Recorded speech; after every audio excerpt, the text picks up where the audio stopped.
Hi ಎಲ್ರಿಗೂ ನಮಸ್ಕಾರ. ನೀವು ನೋಡ್ತಾ ಇದ್ದೀರಾ ವಿಜಯ್ ಮೈಲಾರ್ ಯೂಟ್ಯೂಬ್ ಚಾನಲ್. ಇವತ್ತು ನಾನು ಯಾವ ವಿಚಾರದ ಬಗ್ಗೆ ಮಾತಾಡ್ತಿದ್ದೀನಿ ನಿಮ್ಗೆ ಆಲ್ರೆಡಿ ತಮ್ಮನೇಲಿ ನೋಡೇ ಗೊತ್ತಾಗಿದೆ ಅಂತ ಹೇಳ್ಕೊಳ್ತೀನಿ. ಆ್ಯಂಡ್ ಕಾಟೇರ ಸಿನಿಮಾ ಒಂದು ಸಕ್ಸಸ್ ಆದಮೇಲೆ ಒಂದು ಪಾರ್ಟಿಯನ್ನು ಅರೇಂಜ್ ಮಾಡ್ತಾರೆ, ಡಿನ್ನರ್ ಪಾರ್ಟಿ.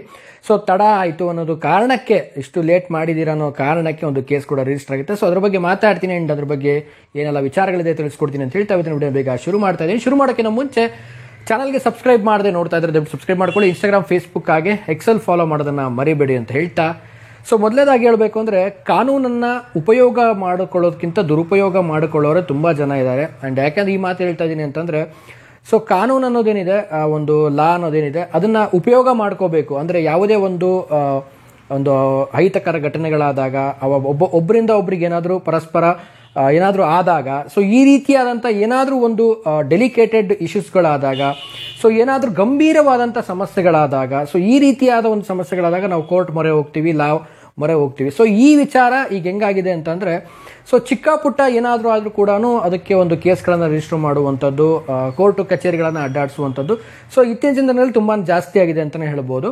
ಸೊ ಯಾಕೆ ಈ ಮಾತಾಡ್ತಿದ್ದೀನಿ ಅಂತಂದರೆ, ಎಲ್ರಿಗೂ ಗೊತ್ತಿರೋ ಹಾಗೆ ಕಾಟೇರ ಸಕ್ಸಸ್ ಮೀಟ್ ಆದಮೇಲೆ ಒಂದು ಸಕ್ಸಸ್ ಆಯಿತು. ಸಕ್ಸಸ್ ಆದಮೇಲೆ ಒಂದು ಡಿನ್ನರ್ ಪಾರ್ಟಿಯನ್ನು ಅರೇಂಜ್ ಮಾಡ್ತಾರೆ. ಸೊ ತಡ ಆಯಿತು, 12 ಗಂಟೆ 1 ಗಂಟೆ ತನಕ ತಡ ಮಾಡಿದ್ದಾರೆ ಅನ್ನೋ ಒಂದು ವಿಚಾರ ಏನು ಬಂತು. ಸೊ ಅದ್ರ ಮೇಲೆ ಒಂದು ಕೇಸ್ ರಿಜಿಸ್ಟರ್ ಮಾಡಿದ್ದಾರೆ. ಬಟ್ ನಾನು ಕೇಳೋದೇನು ಅಂತಂದರೆ, ಎಲ್ಲರೂ ಕೂಡ ನಿನ್ನೆ ಲಾಯರ್ ಕೂಡ ಮಾತಾಡಿದ್ರು ಆ್ಯಂಡ್ ಮಾಧ್ಯಮದ ಮುಂದೆ ಎಲ್ಲರೂ ಕೂಡ ಮಾತಾಡಿದ್ರು, ದರ್ಶನ್ ಅವ್ರನ್ನ ಯಾಕೆ ಟಾರ್ಗೆಟ್ ಮಾಡ್ತಾ ಇದ್ದೀರಾ ಹಾಗೆ ಹೀಗೆ ಅಂತ. ಸೊ ನನ್ನೊಂದು ಪ್ರಶ್ನೆ ಏನಪ್ಪ ಅಂತಂದರೆ, ಈಗ ಲೇಟ್ ನೈಟ್ ಊಟ ಮಾಡಿದ್ದೀವಿ ಅಂತಂದರೆ, ಸೊ ಹೋಟೆಲ್ ಓಪನ್ ಇದೆ ಅಂದರೆ, ಸೊ ಹೋಟೆಲ್ ಮೇಲೆ ಒಂದು ಏನಾದರೂ ಕ್ರಮ ಕೈಗೊಳ್ಳಬೇಕು. ಬಟ್ ಅದು ಬಿಟ್ಟು ಒಬ್ಬ ವ್ಯಕ್ತಿ ಮೇಲೆ ಕ್ರಮ ಕೈಗೊಳ್ಳುವಂಥದ್ದು. ಈಗ ನಾನು ಕೂಡ ತುಂಬ ಕಡೆ ಹೋಟೆಲ್ಸ್ಗೆ ಹೋಗಿರ್ತೀವಿ, 12 ಗಂಟೆ ಆಗಿರುತ್ತೆ, 11:15 ಆಗಿರುತ್ತೆ. ಸೊ ನಾವು ಲೇಟಾಗಿ ಬರ್ತಾ ಇರ್ತೀವಿ. ಹಾಗಂತ ಹೇಳ್ಬಿಟ್ಟು ಹೊರಗಡೆ ಬರ್ತಿದ್ದಂಗೆ ನಮಗೂ ಒಂದು ಕೇಸ್ ರಿಜಿಸ್ಟರ್ ಮಾಡಿ ನಮಗೂ ನೋಟಿಸ್ ಕಳ್ಸೋಕ್ಕಾಗುತ್ತಾ? ಸೊ ಈ ರೀತಿಯಾದಂಥ ಕೇಸ್ಗಳು ಮಾಡ್ತಾ ಹೋಯಿತು ಅಂತಂದರೆ, ಬೆಂಗಳೂರಲ್ಲಿ ಎಷ್ಟು ಹೋಟೆಲ್ಸ್ಗಳಿದೆ, ಸೊ ಅವೆಲ್ಲ ಹೋಟೆಲ್ಸ್ಗಳಿಗೆ ಎಲ್ಲ ಪ್ರತಿಯೊಬ್ಬ ಗ್ರಾಹಕರಿಗೂ ಕೊಡ್ತಾ ಹೋಯ್ತು ಅಂತಂದರೆ, ಕೋರ್ಟಲ್ಲಿ ಬರೀ ಲೇಟ್ ನೈಟು ಊಟ ಮಾಡ್ಕೊಂಬಂದಿರೋ ಕೇಸ್ಗಳ ಕೋರ್ಟ್ ತುಂಬ ಆಗೋಗ್ಬಿಡುತ್ತೆ. ಸೊ ಈ ವಿಚಾರ ಯಾಕೆ ಹೇಳ್ತಾ ಇದ್ದೀನಿ ಅಂತಂದರೆ, ದರ್ಶನ್ ಸರ್ ಮೇಲೇ ಒಂದು ಪರ್ಟಿಕ್ಯುಲರ್ ಆಗಿ ಒಂದು ಲೇಟ್ ನೈಟ್ ಆಗಿದೆ ಅನ್ನೋ ಒಂದು ಕೇಸ್ ರಿಜಿಸ್ಟರ್ ಆಗಿತ್ತು. ಸೊ ನಿನ್ನೆ ಕೂಡ ದರ್ಶನ್ ಸರ್ ಬಂದಿದ್ರು, ಒಂದು ಮಾತಾಡಿದ್ರು ಅದ್ರ ಬಗ್ಗೆನೂ ಕೂಡ. ಮತ್ತು ಇನ್ನೊಂದು ಹೇಳಬೇಕು ಅಂದರೆ, ರಾಕ್ಲೈನ್ ಸರ್ ಕೂಡ ಒಂದು ಕಂಪ್ಲೀಟ್ ಆಗಿ ಕ್ಲಾರಿಟಿ ಕೊಟ್ಟರು. ಏನಂತಂದರೆ, ನಾವು ತುಂಬ ಜನ ಹೋಗಿದ್ವಿ, ಸ್ಟಾಫ್ಗಳು ತುಂಬ ಕಮ್ಮಿ ಇದ್ದರು, ಅಂದರೆ ಸರ್ವ್ ಮಾಡೋರಾಗಿರ್ಬೋದು, ಆಮೇಲೆ ಅಡುಗೆ ಮೇಕ್ ಮಾಡೋರಾಗಿರ್ಬೋದು, ಸ್ವಲ್ಪ ತಡ ಆಯಿತು. ಸೊ ಹಾಗಾಗಿ ಅಷ್ಟೇ, ಇನ್ನೇನಿಲ್ಲ ಅನ್ನುವಂಥದ್ದು. ಸೊ ಈ ವಿಚಾರ ನಿನ್ನೆ ಒಂದು ರೀತಿಯಲ್ಲಿ ಕಂಪ್ಲೀಟಾಗಿ ಒಂದು ತೆರೆ ಎಳ್ದಂಗೆ ಆಯಿತು ಅಂತ ಅಂದ್ಕೊಳ್ತೀನಿ. ಆ್ಯಂಡ್ ದರ್ಶನ್ ಸರ್ ಒಂದು ಸಖತ್ತಾಗಿ ಹೇಳಿದ್ರು. ಮಾಧ್ಯಮದವರು ಕೇಳೋ ಒಂದು ಪ್ರಶ್ನೆಗೆ ಏನಂತಂದರೆ, ಸರ್ ಒಂದು ಕ್ಲಾರಿಟಿ ಕೊಡಿ ಅಂದಾಗ, 26ನೇ ತಾರೀಕಿಗೆ ಒಂದು ಉಪಾಧ್ಯಕ್ಷ ಸಿನಿಮಾ ರಿಲೀಸ್ ಆಗ್ತಾಯಿದೆ ನಮ್ಮ ಚಿಕ್ಕಣ್ಣಂದು. ಸೊ ಅದನ್ನು ನೋಡಿ ಅಂತ ಹೇಳಿದ್ರು. ಅದಂತೂ ತುಂಬಾ ಒಂದು ವೈರಲ್ ಆಯಿತು ವಿಡಿಯೋ. ಸೊ ಓವರಾಲ್ ಹೇಳೋದು ಏನಪ್ಪ ಅಂತಂದರೆ, ಟಾರ್ಗೆಟ್ ಮಾಡಬೇಕು ಅಂದರೆ ವ್ಯಕ್ತಿಗಳನ್ನು ಹೇಗಿದ್ರೂ ಟಾರ್ಗೆಟ್ ಮಾಡೇ ಮಾಡ್ತಾರೆ. ಒಂದು ಬೆಳವಣಿಗೆ ನೋಡಿ ಕೂಡ ಟಾರ್ಗೆಟ್ ಮಾಡೋರು ತುಂಬ ಜನ ಕೂಡ ಇದ್ದಾರೆ. ಸೊ ಇದ್ರ ಬಗ್ಗೆ ಯಾಕೆ ಹೇಳ್ತಾ ಇದ್ದೀನಿ ಅಂತಂದರೆ, ಒಂದು ಅರ್ಥವಿಲ್ಲದ ಒಂದು ಕೇಸ್ ಅಂತ ನನಗನ್ನಿಸ್ತಿದ್ದು, ಅರ್ಥನೇ ಇಲ್ಲ ಇದಕ್ಕೆ. ಸೊ ಲೇಟ್ ನೈಟ್ ಮಾಡ್ಕೊಂಬರೋರಿಗೆಲ್ಲ ಈ ರೀತಿ ಕೇಸ್ ಹಾಕ್ತಾರೆ ಅಂದರೆ, ಎಲ್ಲರೂ ಕೂಡ ಕೇಸ್ ಹಾಕ್ಕೊಳ್ತಾ ಹೋದ್ರು.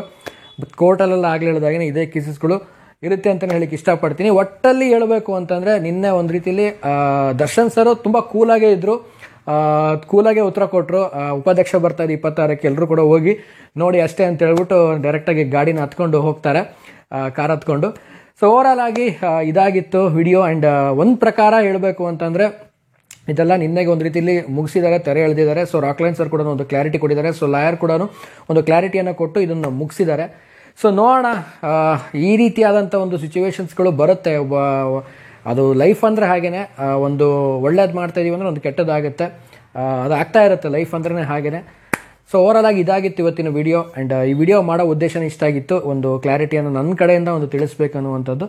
ಸೊ ಈ ಒಂದು ಇಶ್ಯೂ ಬಗ್ಗೆ ನಿಮ್ಗೇನು ಅನ್ನಿಸ್ತು ಅನ್ನೋದನ್ನು ಕಾಮೆಂಟ್ ಸೆಕ್ಷನಲ್ಲಿ ನನಗೆ ಕಾಮೆಂಟ್ ಮಾಡಿ ತಿಳಿಸಿ ಅಂತ ಹೇಳ್ತಾ ವಿಡಿಯೋ ಮುಗಿಸ್ತಾ ಇದ್ದೀನಿ. ಮುಗಿಸೋಕ್ಕಿಂತ ಮುಂಚೆ ಚಾನಲ್ಗೆ ಇನ್ನೂ ಸಬ್ಸ್ಕ್ರೈಬ್ ಮಾಡದೆ ನೋಡ್ತಾ ಇದ್ದರೆ ದಯವಿಟ್ಟು ಸಬ್ಸ್ಕ್ರೈಬ್ ಮಾಡ್ಕೊಳ್ಳಿ. ಇನ್ಸ್ಟಾಗ್ರಾಮ್, ಫೇಸ್ಬುಕ್ ಆಗಿ ಎಕ್ಸೆಲ್ ಫಾಲೋ ಮಾಡೋದನ್ನು ಮರಿಬೇಡಿ ಅಂತ ಹೇಳ್ತಾ ಇವತ್ತಿನ ಈ ವಿಡಿಯೋವನ್ನು ಮುಗಿಸ್ತಾ ಇದ್ದೀನಿ. ನಮಸ್ಕಾರ.